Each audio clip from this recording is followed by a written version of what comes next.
Hello everyone, स्वागत है आप सभी का प्राची पावर एकेडमी पर।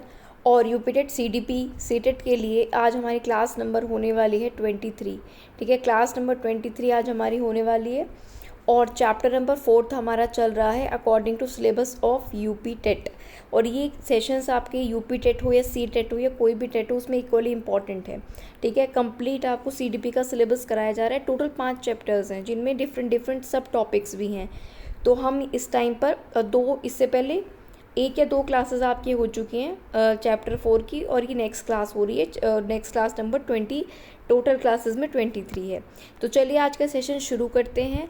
यूपी टेट या सी टेट, कोई भी टेट आप देने जा रहे हो तो एक बार सीटीपी का पूरा सिलेबस यहाँ से कर लो। प्लेलिस्ट में जाना, पहले भी सारी वीडियोस वहाँ पर मिल जाएंगे, तो आपको किसी भी एग्ज़ाम में कोई दिक्कत देखने को नहीं मिलेगी।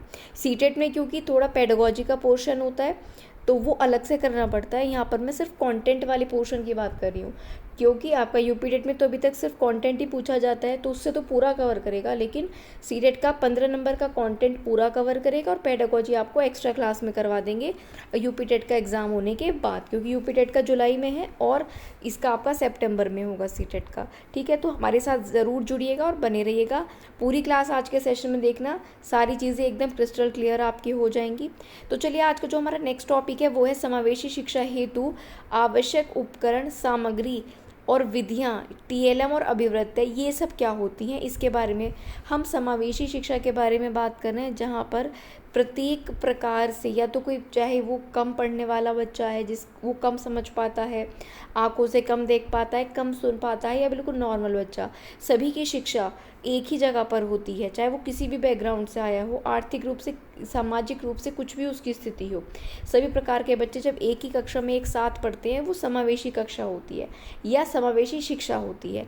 अब उसके लिए क्या क्या उपकरण या सामग्री की ज़रूरत पड़ती है वो अब आज के सेशन में देखते हैं। सबसे पहले बात करेंगे कि समावेशी शिक्षा के लिए जो आवश्यक उपकरण हैं उनकी सबसे पहले बात कर लेते हैं। तो समावेशी शिक्षा में विभिन्न प्रकार के विशेष बच्चों के लिए अलग अलग उपकरणों का प्रयोग किया जाता है।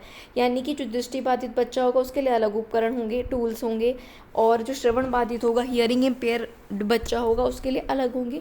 तो ऐसे एक एक करके हम यहाँ पर बात करने वाले हैं। देखो, जो दृष्टिबाधित बच्चा होता है उसके लिए क्या क्या उपकरण आप यहाँ पर यूज़ कर सकते हो जिससे उसको पढ़ने में आसानी हो। ठीक है, तो जो विजुअली इम्पेयर्ड होगा, दृष्टिबाधित होगा, उसके लिए प्रमुख उपकरण आपके क्या होंगे?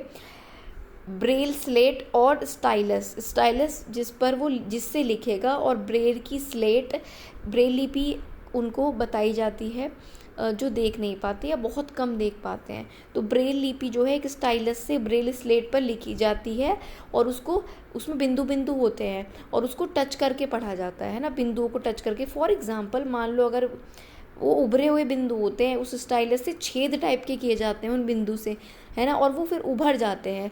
तो मान लो वो फिर फिंगर से छूकर उसको देखते हैं कि अगर 4 बिंदु बने हैं, दैट मीन्स ये क्या है, मान लो कुछ भी अक्षर है, क है, या 4 अक्षर बने हैं तो ये 2 लिखा होगा। मुझे नहीं आती है, लेकिन इसका मुझे ये थोड़ा आइडिया है कि किस तरह से होती है। तो बिंदु बिंदु स्टाइलस से जो है ये उभर जाते हैं, और उससे पढ़कर उनको सिखाया जाता है कि आप ऐसे बनाओगे तो ये क होगा, ऐसे होगा तो 1 होगा, या ए होगा, या बी।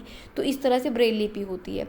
अच्छा, ब्रेल टाइपराइटर भी उनको चाहिए होता है, ब्रेल की बुक्स चाहिए होती हैं, ऑडियो बुक्स चाहिए होती हैं, क्योंकि वो कुछ बच्चे तो बहुत ही कम देख पाते हैं, और जो बिल्कुल ही नहीं देख पाते उनके लिए ऑडियो बुक भी अच्छे होता है। ऑडियो बुक से जो भी उनको समझाना है वो ऑडियो के रूप में सेव कर दिया जाता है और वो सुनकर उस चीज़ को सीख पाएँ। टेप रिकॉर्डर है ना, किसी चीज़ में रिकॉर्ड करके चीज़ें रख दी, जो बच्चे को समझानी है उसको सुनकर बच्चा सीख लेगा। तो ये हो गई दृष्टिबाधित बच्चों के लिए। इसमें और क्या हो सकता है? जो स्क्रीन रीडर सॉफ्टवेयर है वो हो सकते हैं। ठीक है, जो स्क्रीन को रीड करके बोल कर बताते हैं, जो भी स्क्रीन पर लिखा है उसको बोल कर बताते हैं, तो वो भी इन बच्चों के लिए बहुत यूज़फुल होता है। एक मैग्नीफायर होता है, लार्ज प्रिंट बुक्स होती हैं, जो बच्चे बहुत छोटा लिखा हुआ नहीं देख पाते तो उनके लिए बड़े बड़े प्रिंट की बुक्स बच्चों को प्रोवाइड कराना, जिससे वो बड़े अक्षरों को देखकर पढ़ पाएँ।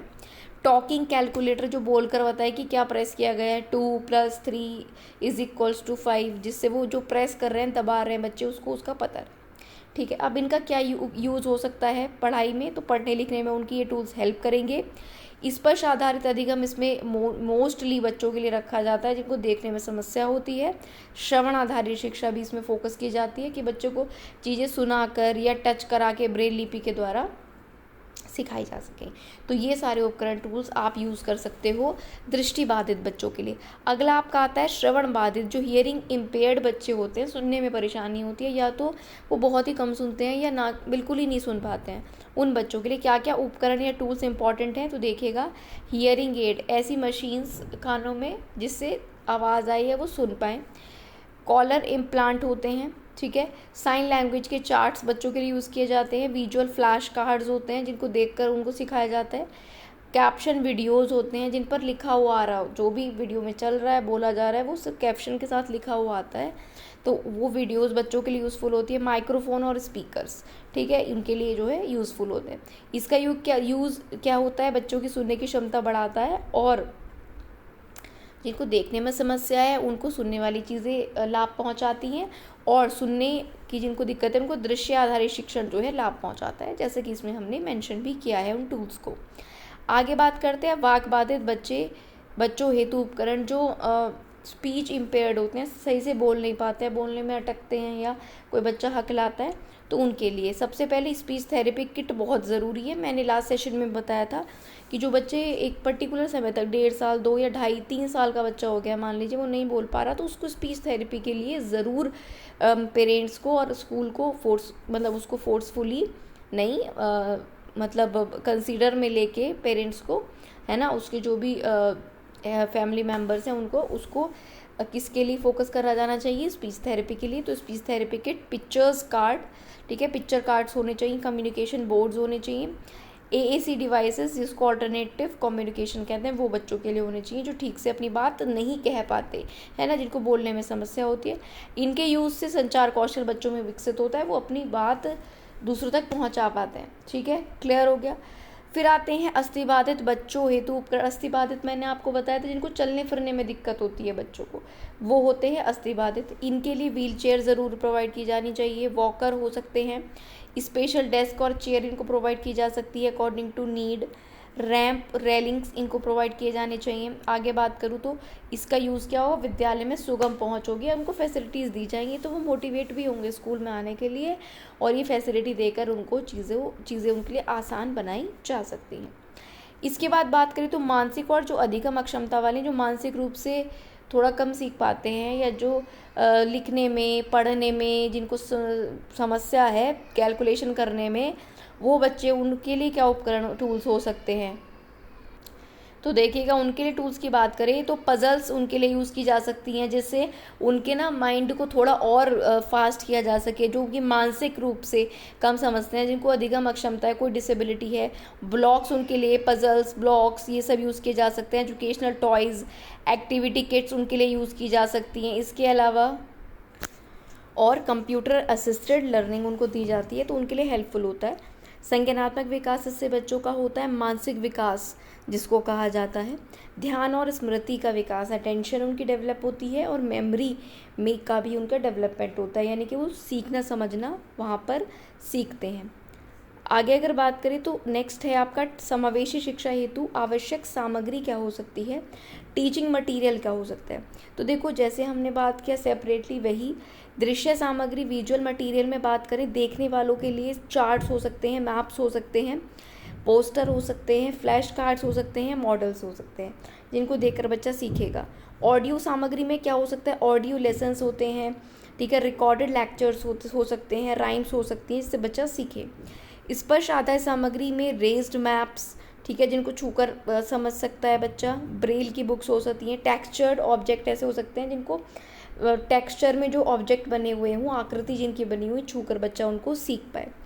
गतिविधि आधारित या अगर हम एक्टिविटी बेस्ड सामग्री की बात करें, उसमें टॉयज़ आते हैं, क्ले मॉडल्स आते हैं जिनकी शेप्स बनाई जाती हैं, और वर्कशीट्स आती हैं। आगे अगर हम बात करें तो समावेशी शिक्षा में TLM यानी कि टीचिंग लर्निंग मटेरियल, इसकी फुल फॉर्म भी याद रखेगा, ऐसी सामग्री होती है जो बच्चों को सरल और प्रभावी ढंग से सीखने में हेल्प करती है, ठीक है।